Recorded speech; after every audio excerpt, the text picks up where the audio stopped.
This is some of the craziest footage I think I've ever seen. What you are watching is entire villages, bridges, multiple story buildings, and hundreds of people being absolutely consumed after flash flooding triggered an enormous mudslide in Nepal. More than 400 people are missing, and out of those, there are many of them are tourists from countries like the UK, the US, India, Malaysia, and many more. Now, they're still investigating what precisely caused this, but if preliminary reports are true, this is one of the craziest chain of events. It seems that there was an earthquake in the region, right, which then triggered a landslide. That landslide then blocked a river, and because that river was blocked and overflowing, it then triggered flash flooding, leading to what we are seeing now. The situation is currently so bad, reports say, that rescue helicopters are struggling to even land in the affected regions. This is being described as one of the worst landslides in recent times. Wow. We begin with the desperate search for survivors after deadly floods and mudslides swept through the border region between Nepal and China.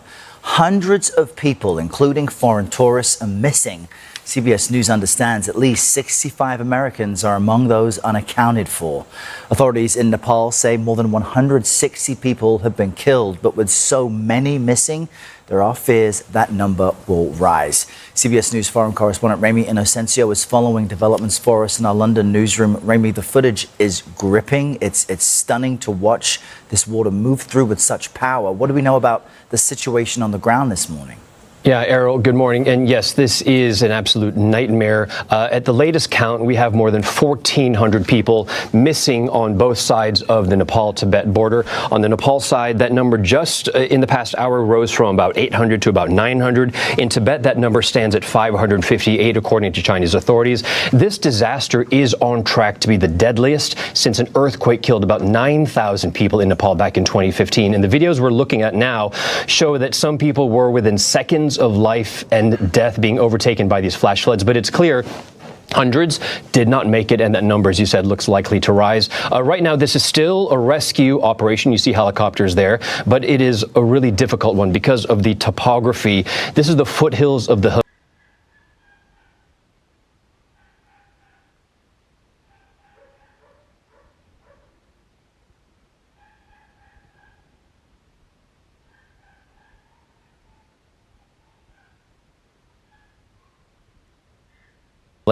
I was just off the phone with a few contacts in Kathmandu, and one person told me that roads leading up have been closed, that motorbikes can get up higher because they're small, but the best way, again, we're seeing their helicopters are really the only way there. Communication also a huge problem. Officials are setting up mobile transmission towers to get comms with people higher up, but people are wondering what's happening with their loved ones. Our partners at the BBC spoke to two American sisters trying to get word about their parents. Take a listen. We all immediately started calling our parents, no answer. And then we both received an email from the Isha Foundation saying that the floods had hit and that our parents were in a group at the immigration office on the China border with Nepal that had been impacted by the flood. And that immigration office that was impacted, that we know of, is here. This is the port of Girong, and you can see that it was obliterated in that flash flood yesterday. Hoping, of course, that there will be some good news. But this disaster has not only hit Americans, it's hit Brits, Australians, Netherlands, Malaysia, South Korea, China, Indians, and many more people who have not yet been identified. Errol. And Remy, the power of this flood, it's still difficult to kind of understand. I think one of the theories is that a glacier collapsed that triggered this mass flood. Help us understand the topography you've reported from the region before and how this got so bad so quickly. Absolutely. We're talking about the destruction and the death here in the foothills of the Himalayas, but the origin does appear to be much higher up, thousands of feet higher. Nepal's foreign minister yesterday said an earthquake may have started an avalanche down the mountain that then triggered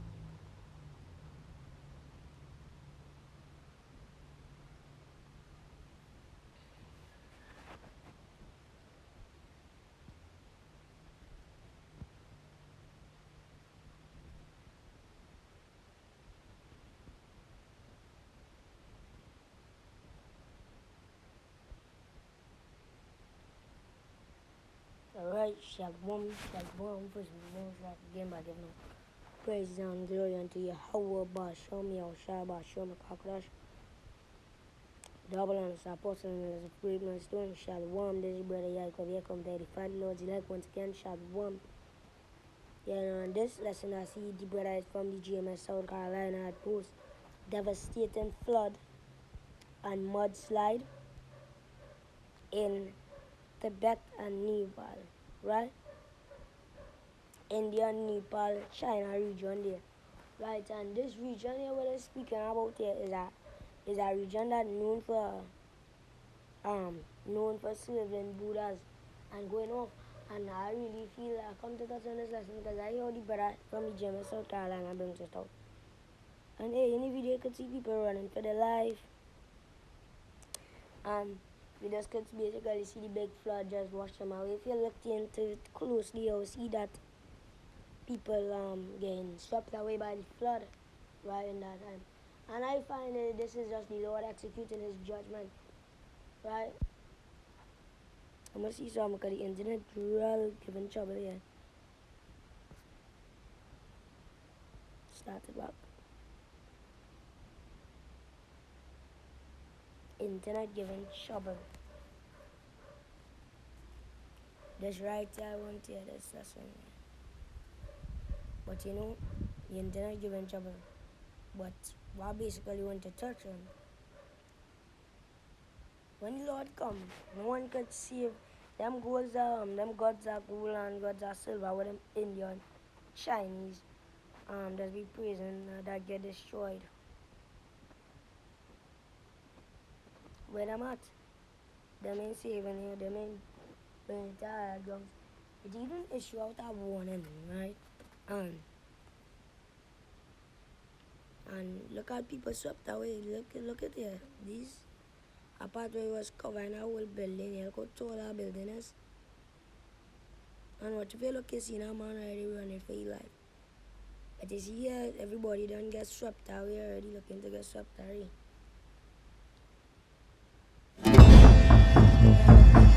If you look here, you'll see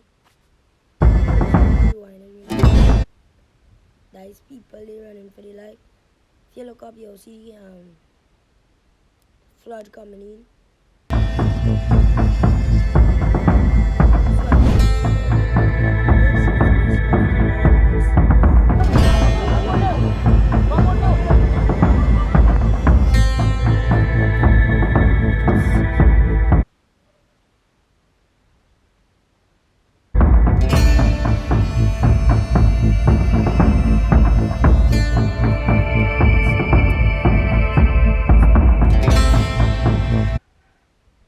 And this is basically the Lord executing his judgment and showing signs.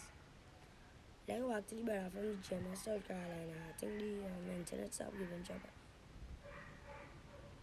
trouble. And how this got so bad so quickly. Absolutely. We're talking about the destruction and the death here in the foothills of the Himalayas, but the origin does Make sure you're listening to this. appear to be much higher up, thousands of feet higher. Nepal's foreign minister yesterday said an earthquake may have started an avalanche down the mountain that then triggered. If you look here, this is showing Nepal and Tamil Nadu, India. If you look, zoom in. Where you see it, China. And China is known for worshipping Buddhas and gods of gold and gods of silver that supposedly was supposed to wake up and save you, which would never happen. These flash floods, but now we're seeing this morning another possibility. Torrential rains, which were happening, potentially helped part of a glacier break off that then tumbled down the mountain, hitting the valley, and then those flash floods that we saw, pointing here to climate change. And I have to point out that similar events have happened more and more in the Himalayas, in the Swiss Alps, in the Italian Dolomites in recent years. Another contact of mine in Kathmandu told me that there were warnings before this hit on both sides of the border. In Nepal, she told me that text messages were sent out, likely from the army, warning people downstream to get to higher ground. On the Tibet side of the border, I was told that sirens sounded, but this all happened, again, so fast that people just did not have much of any time to react.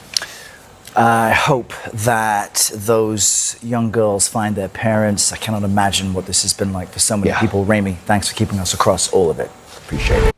And hey, Americans, as you deal, you'll see the parents was missing out. And wait till you hear, hundreds missing after deadly flood in Nepal.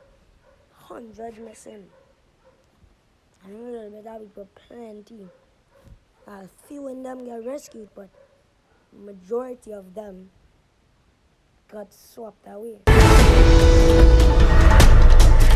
But first, officials say 2 Americans have been rescued after a giant mudslide and severe flooding in Nepal. Take a look at this map showing the 62 miles of destruction.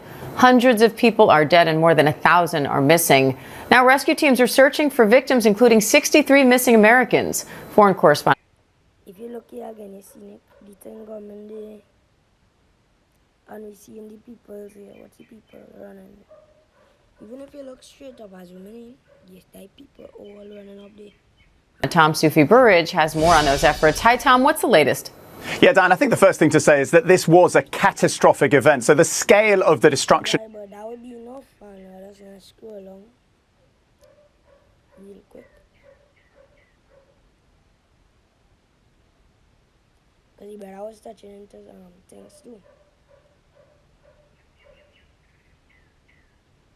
Right, I just wanted to get his piece up, but he had bring out his Matthew 16:1. And we'll start with Matthew 16:1 actually. And we all know these Lord is bringing out his judgment and showing his cruelty, right? But my dear for a second,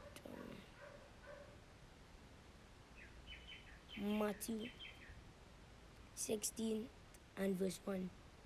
The Pharisees also with the Sadducees came and tempted desire him that he would shew them a sign from heaven. So we see in signs that we in the last days.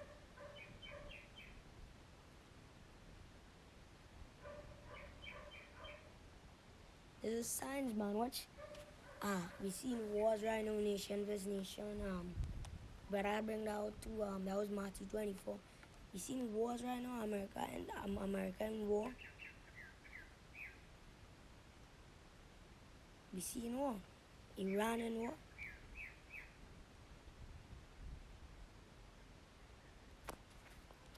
I'm not sure which one the brother had bring, so I jump back here and see finally, especially the push-up of the brother had bring. Well, the phone giving trouble here is about time I get a new one, so but giving trouble.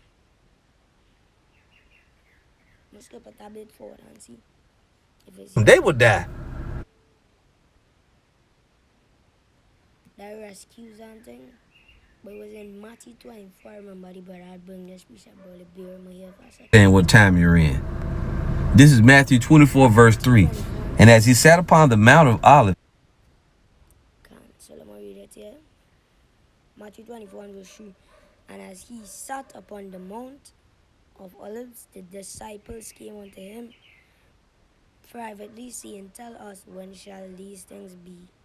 And what shall be the sign of thy coming and of the end of the world?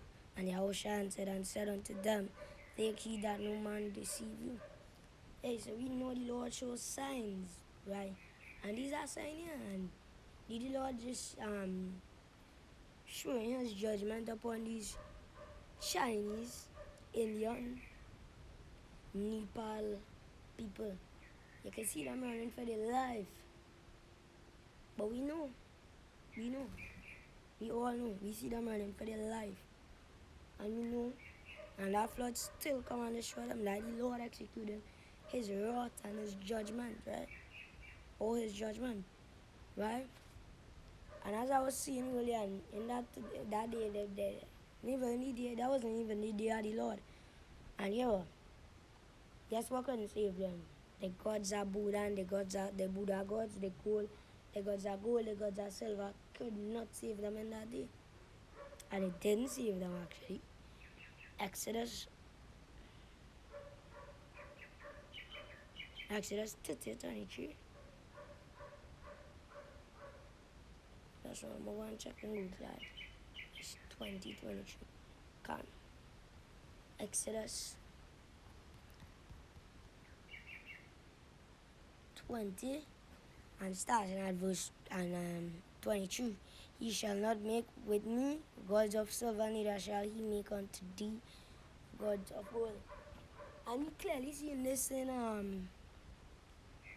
India and these places, gods of gold, gods of silver, gods of gold and silver. Mashallah, what are you talking about here? These Buddhas. Hey, look the price of that. Man.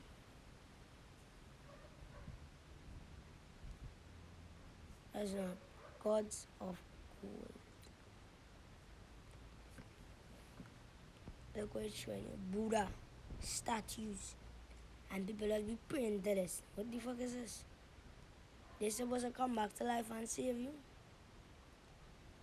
In this, that was saying, this is all executing this judgment to show these people that these Chinese gods, these Egypt gods, these gods cannot save you.